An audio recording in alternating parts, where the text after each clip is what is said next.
Hi everyone! I'm so excited with this. Nakakita kami ng ate ko ng gabi.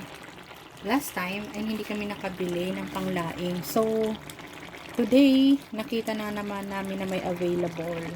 So, bumili ako. Imagine, no? Bumili ako ng tatlong big kiss.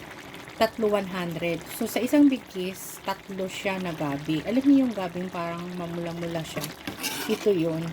Kasi, yung puno niya ay gagawin kong punla. Itatanim ko sa farm para paramihin ko. And then, yung tangkay niya sa dahon, ito na yon. Ginawa ko siyang laing. So, ayan. Ito yung napakayami niya. Tinikman ko na eh. Tinikman ko na po siya. And, napakasarap niya. Ayan, oh. Nagluto ang laing. Nilagyan ko yan ng pork. Diba?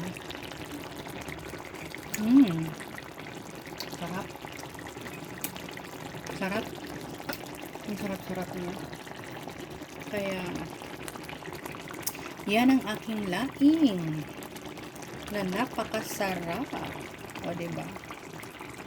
So, paano tayo mag-diet nito? So, this one. Alam niyo yung ano, yung sili na haba. Galing yan dun sa farm na napuntahan namin. Yung mango plantation. And this one, galing din to doon. Ayun o, ang sarap niya. Oh, may naku, talagang mapapakanin tayo nito. So, syempre uuwi ang Kuya Pat ko. Kuya Pao is here already. Si Clarice. Ito ang aking ulam. Dahil umuwi sila. So, yan.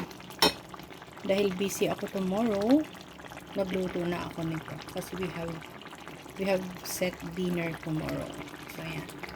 Ang aking laing.